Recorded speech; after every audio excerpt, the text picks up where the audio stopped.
screen icon Grace Kelly gave up Hollywood to be a princess in glitzy Monaco, but held a secret yearning to live the quiet life in Ireland. The star of films like High Noon and Hitchcock's Style M for Murder had a small cottage near Cork.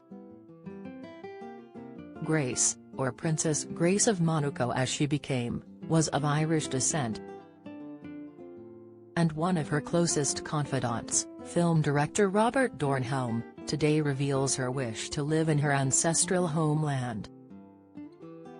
Speaking after the 40th anniversary of her death, Robert says Grace's dream was to fade into obscurity.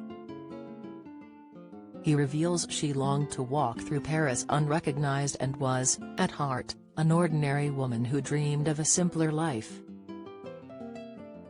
Robert, who worked with Grace in the 5 years before her death in a car crash, tells the Sunday People she wanted to be invisible and be with normal people, go to restaurants and pubs. We did it occasionally when she was living in Paris, which was when I knew her, and she was always very proud that she was not recognized and she could be normal. She thought she would end up a mad lady on the Paris metro, with nobody noticing her. That she could move freely with no one knowing her. It wasn't her worry, it was her hope. She dreamed a lot about Ireland, where she had a cottage near Cork. It is where she wanted to end up. She was a total romantic and dreamer. I think Ireland would have suited her quite well. But at the same time, the way her life developed was like a fairy tale. It couldn't have ended in some grey way, with her disappearing, not being noticed. It wouldn't have fitted her whole life story. She was born to be special and to not have a normal life. Austrian Robert, 74, was the last film director to work with Grace and was with her just 2 days before her fatal car crash. They worked together on Rearranged, a comedy of errors in which she played a flower arranger. It was shown only once after her death, at a gala premiere in Monte Carlo. Her husband Prince Rainier III deemed it inappropriate to have the light-hearted film released. Robert also worked with Grace on The Children of Theatre Street, a documentary about Russian ballerinas. They forged a close friendship in which they traveled Europe, eating and drinking in some of Paris's finest establishments and working on projects close to both their hearts. Robert, who met Grace in 1977 when he was 30 and she was 48, said, "Grace was wonderful and simple, very straightforward. The first thing she said was, 'Don't call me Your Highness, call me Grace.' She was very normal.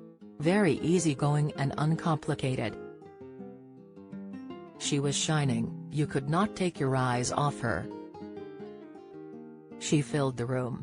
If she came to a place where nobody knew her, she was instantly noticed. They say with a star, they find the light and reflect it. She certainly did. I was a young revolutionary at the time and she was a princess. We were very mismatched because I had no interest in royalty or society. Of course, I had great admiration for her working with Hitchcock as a filmmaker. The rest of the showbiz and society business was strange and foreign to me. Yet we were very good friends. She was fun, the opposite of the description that followed her, the icy blonde. She was anything but icy, she was life-loving and funny. She liked to drink, dance and be normal. There was nothing icy. She made me feel special and appreciated. I was at the beginning of my career and she enjoyed my work. We used the documentary film to promote grants for talented children. We went to many premieres around Europe. It was always good-natured fun. We had many laughs. Grace was raised in Philadelphia, the daughter of a brick magnate. She moved to New York in the 1940s and became a model and TV actress. Her movie breakthrough came opposite Gary Cooper in the 1952 western High Noon. An Oscar-winning role in The Country Girl followed in 1954, followed by Dial M for Murder, Rear Window, another Hitchcock hit, co-starring James Stewart, and High Society, alongside Frank Sinatra. But her life changed forever after being introduced to Prince Rainier at the 1955 Cannes Film Festival. They wed a year later. Grace moved to Monaco and they had 3 children, Stephanie, 57, Caroline, 65, and Albert II, 64, the current Prince of Monaco. Robert recalls, "I met her children many times. She was the perfect mother, a lioness who protected her children. She wanted to cook for them and made sure they learned to cook and understand life, not take things for granted. Just because they had servants, she believed they should still learn to fend for themselves. She was the most humble person, very polite, especially with people serving her, attentive and very caring." Robert was due to meet with Grace the day after she died at the age of 52. He waited at their chosen meeting spot in Paris, unaware of what had happened. He recalls, "I got a phone call saying she wouldn't be able to attend the meeting.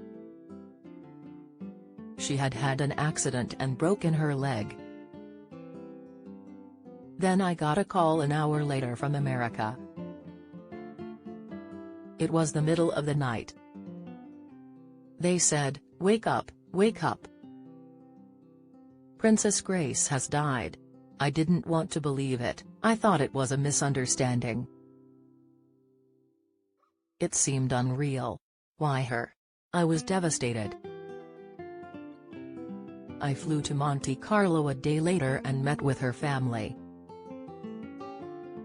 It felt like a dream." Robert says Grace's death had a lasting impact on him, adding, "The way she died is not what I would have imagined or dreamed, but in a strange way it was a dramatic end, just like her life. She left a strong impression. It fits, in a certain way, to her story,